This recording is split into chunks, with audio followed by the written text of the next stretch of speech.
At 2:40 in the morning, the sky over a narrow strip of land in northern Crimea turned white, and it stayed white for almost 2 minutes. 50 vehicles, fuel, and ammunition. All of it stacked onto a single bridge that Russia did not choose to use. It was the only one left, and in less time than it takes to watch a soccer penalty kick. The entire supply line, feeding one of the most contested fronts in Europe, collapsed into a single burning bottleneck. This is the story of how you defeat an army without ever fighting its soldiers. You just take away the road. Let's start with a question most people never think to ask. When an army needs to move fuel, shells, and spare parts across a hostile stretch of territory, what does it actually need? Not soldiers, not tanks. It needs roads. It needs bridges. It needs a place where a truck can cross from one side of a map to the other without stopping. Take that away, and it doesn't matter how many tanks you have sitting in a depot 300 miles back. They're just metal, useless metal, sitting still, waiting for gas that isn't coming.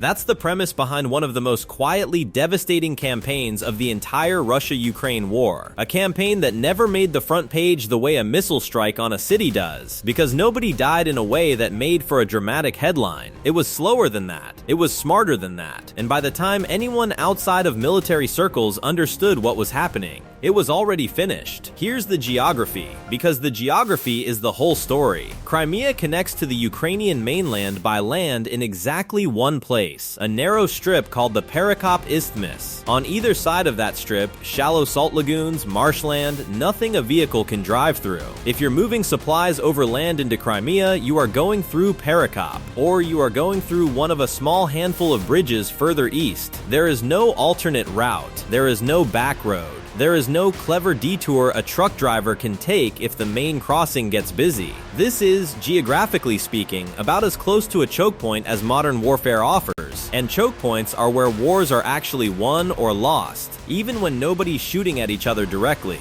For most of the war, Russia had options. Multiple bridges, multiple routes, redundancy built into the system the way any competent military plans it. If one crossing gets damaged, you reroute through another. The whole point of redundancy is that no single point of failure can take down the entire supply chain. And for a long time, that's exactly how it worked. Then, one by one, the options started disappearing. It didn't happen all at once, and that's important, because a single dramatic strike makes for a better movie but a worse war. What actually happened was closer to a slow strangulation. A bridge east of the peninsula took damage severe enough that Ukrainian commanders openly described it as unusable. Not destroyed, unusable. There's a difference, and it's a difference that matters more than people realize. A destroyed bridge is a clean problem. Everyone knows it's gone, and everyone plans around a hole in the map. An unusable bridge is a dirty problem. It might still carry light traffic. It might get patched. Nobody's entirely sure how much weight it can take, so nobody wants to risk their heaviest, most valuable cargo on it. So traffic drains away from it naturally, without anyone ever having to blow the thing off its foundations. Then another crossing went down.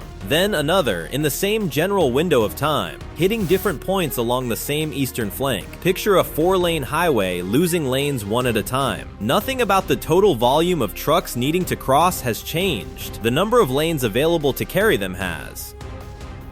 And here's the part that most casual observers miss, because it isn't intuitive. Removing a route doesn't make the traffic disappear. It concentrates it. Every truck that would have used those broken crossings still needs to get across. It doesn't vanish, it gets rerouted onto whatever's left standing. So while 3 crossings go dark, the 4th one, the one at the top of the peninsula, the one running through that narrow isthmus with salt water on both sides, starts absorbing everything. All of it. Every ton of fuel, every crate of ammunition, every spare part that used to be spread across 4 different crossings now funnels through one. This is where it stops being an engineering story and starts being a psychological one. Because a smart adversary doesn't need to destroy that last bridge immediately. In fact, destroying it too early is almost a mistake. What you actually want is for it to keep standing. What you want is for the enemy to trust it. What you want is for their logistics planners to look at their maps, see one working route, and make the entirely rational decision to route everything they can through it. Because what other choice do they have?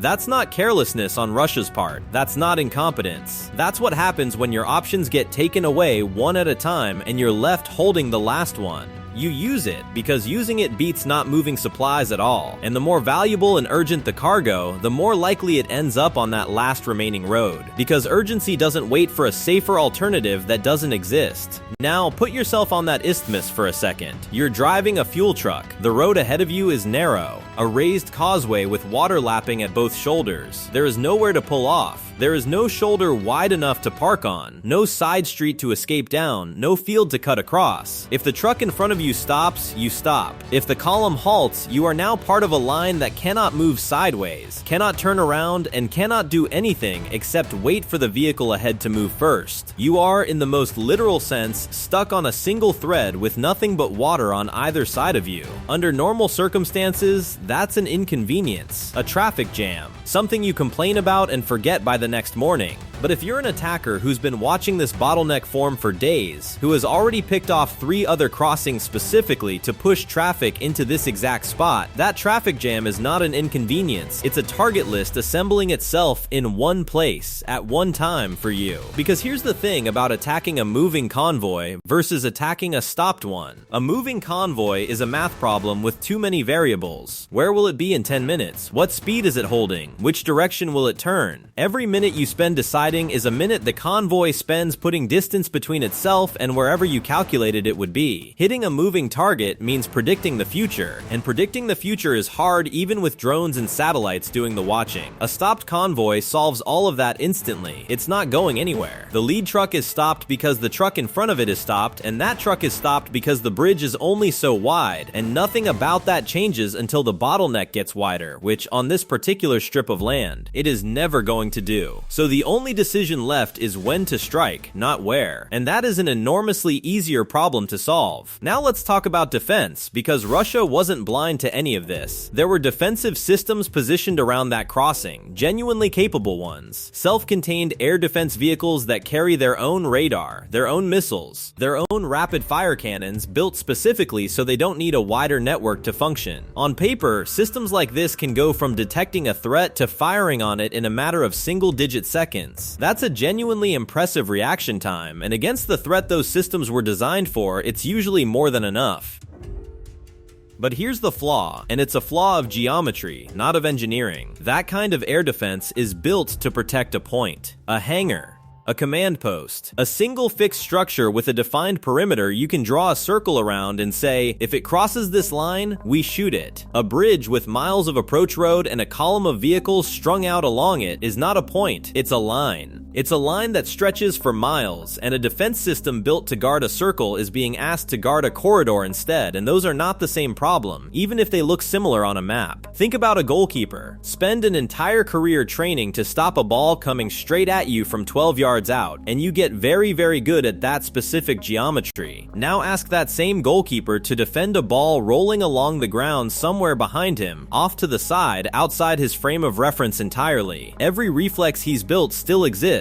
None of it applies to the shape of the problem he's actually been handed. That's what happened on this stretch of road. Even a defense crew moving at their absolute fastest still needs several seconds to detect a contact, work out whether it's an actual threat or just noise on the radar, aim, and commit to firing. At low altitude cruise speed, several seconds is enough distance for an incoming drone to cross from outside the defended zone to well past it. On a target the size of a building, that's still inside the danger radius. On a target that stretches for miles along a causeway, those same few seconds can put the threat past the section the defense was actually covering and into the section it wasn't. Then there's the second layer, and this one is almost invisible if you don't know to look for it. Electronic warfare. Russia has leaned heavily throughout this war on jamming. Mobile stations built specifically to smother the radio and satellite links that most cheap attack drones depend on to function. Cut that link and a remotely piloted drone becomes exactly what its name implies. An object with nothing controlling it, and objects with nothing controlling it tend to fall out of the sky rather quickly. Jamming is a genuinely effective countermeasure against the right threat. The problem is that it only works on something that's still listening for instructions. A drone that was pre-programmed with its target before it ever entered the jamming zone isn't waiting for a signal. It isn't checking in. It's already been told where to go, and it's simply executing a decision that was made minutes or hours earlier, long before it crossed into range of anything trying to shout it down. Jamming a drone like that is a bit like screaming instructions at a letter that's already sealed, stamped, and sitting in the mailbox. The message might be loud, it arrives nowhere, because the thing you're shouting at stopped listening the moment it committed to its route. And that mismatch, a defense built for one kind of threat meeting a completely different kind of threat, is not really a failure of the people running that defense. It's a resourcing problem, and resourcing problems are almost impossible to avoid completely. You cannot defend against every possible threat with equal strength everywhere all the time, so you build your coverage around whatever shows up most often. Along this stretch of the war, what showed up most often were small, cheap, radio-controlled drones flown by a single operator watching a video feed. So that's what the defenses were tuned for. And against that threat, tuned defenses work extremely well. The trouble is, the threat that shows up rarely is the one nobody optimizes for, right up until the night it arrives, and by then it's too late to retune anything. So picture the night itself. The plan, as far as anyone can reconstruct it, was built around the bridge. Break the structure, and the logistics problem sorts itself out over the following weeks without anyone needing to fire another shot at it. Except by the time the strike package actually arrived, the target had changed shape without anyone announcing it. The bridge wasn't empty. The approach road wasn't clear. It was full, engines running, vehicles bumper to bumper, wading through the exact bottleneck that the previous strikes had spent days quietly engineering. The mission had, without anyone redrawing it on a map, quietly become two missions layered on top of each other. Destroy the structure and destroy everything currently sitting on it. That distinction matters more than it sounds like it should. A damaged bridge, on its own, is an engineering problem. Send in a repair crew, shore up the supports, patch the surface, and eventually traffic resumes. A damaged bridge with 50 burning vehicles stacked across it is not an engineering problem anymore. It's a problem nobody can even get engineers close enough to start solving, because the site itself is still actively on fire, still cooking off ammunition,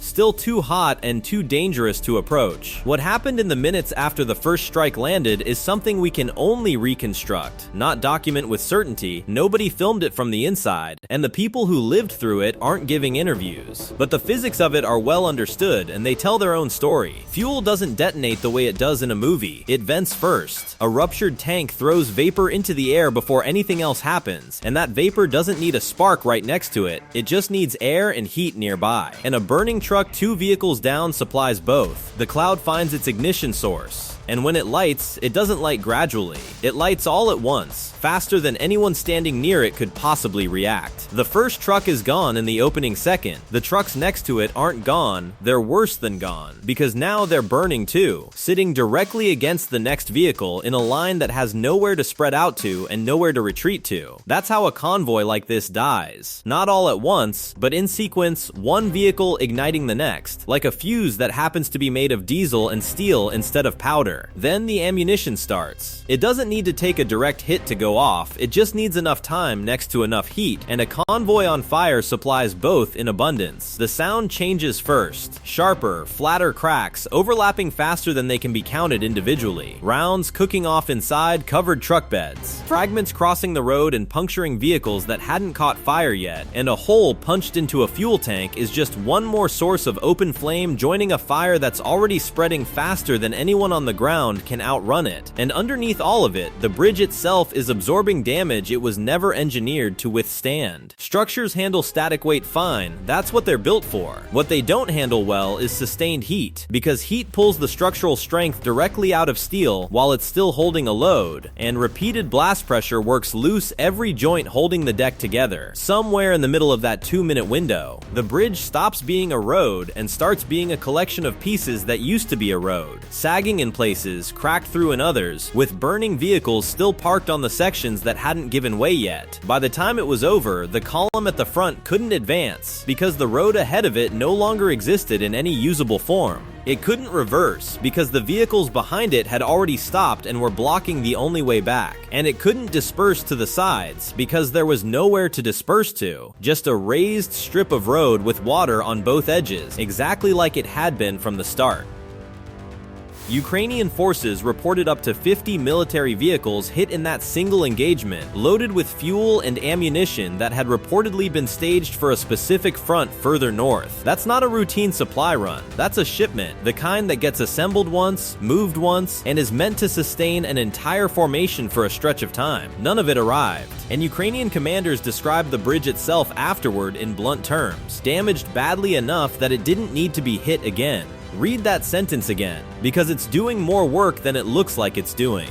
The measure of success in that strike wasn't that the structure collapsed dramatically on camera. It was that nobody on the receiving end was going to bother trying to use it again anytime soon. Zoom out, and none of this reads like a single lucky night. It reads like the last move in a sequence that had been building for days, one crossing after another taken offline, not to destroy an army outright, but to remove its options one at a time until the option that remained was carrying a burden it was never designed to carry alone. Nobody involved in this campaign was trying to physically capture Crimea. That was never the objective. The objective was to make Crimea expensive. Expensive to hold, expensive to supply. Expensive in the specific sense that every ton of fuel and every crate of ammunition now costs more time, more risk, and more uncertainty to move than it did a month earlier. And there's a compounding effect hiding underneath all of this that's easy to miss if you're only counting burned trucks. Logistics, at its core, runs on predictability far more than it runs on raw capacity. A planner can work around a slow route as long as the slowness is consistent and can be scheduled for. What breaks a logistics system isn't slowness, it's uncertainty. A route that might be open tomorrow and might not be is far more damaging than a route that's simply always slow, because uncertainty forces every planner upstream to start holding extra stock just in case. Stock that would rather be moving forward but instead sits still, waiting for confidence that isn't coming. And stock sitting still in one place, waiting, is exactly the kind of target that tends to end up looking like the convoy we just described. None of this means the peninsula is sealed off entirely. Ferries exist. Pontoon crossings can be laid across open water, and they have been laid before, more than once, when circumstances demanded it. Rail lines and road surfaces can be repaired given enough time, enough material, and enough labor willing to work under the threat of another strike. What has changed is not whether supplies can move, it's what it costs to move them. More handling at every step, more delay built into every shipment, more choke points where cargo has to sit still while someone works out how to get it across water safely. In a war where the front line moves in inches and ammunition supply decides more outcomes than tactics do, that added cost is not a side effect. It is, in a very real sense, the entire point of the campaign. So here's the way to actually think about what happened on that isthmus. Nobody knocked down 4 bridges in one night. 3 were taken down first, deliberately, one at a time, and then the 4th was left standing on purpose, just long enough to become the only choice left, just long enough for the enemy to trust it with everything they couldn't afford to lose. And that's the part worth sitting with, because it's the part that separates a lucky strike from an actual campaign. The most damaging blow in this entire sequence wasn't the explosion. It was the 3 decisions made days earlier that made the explosion inevitable.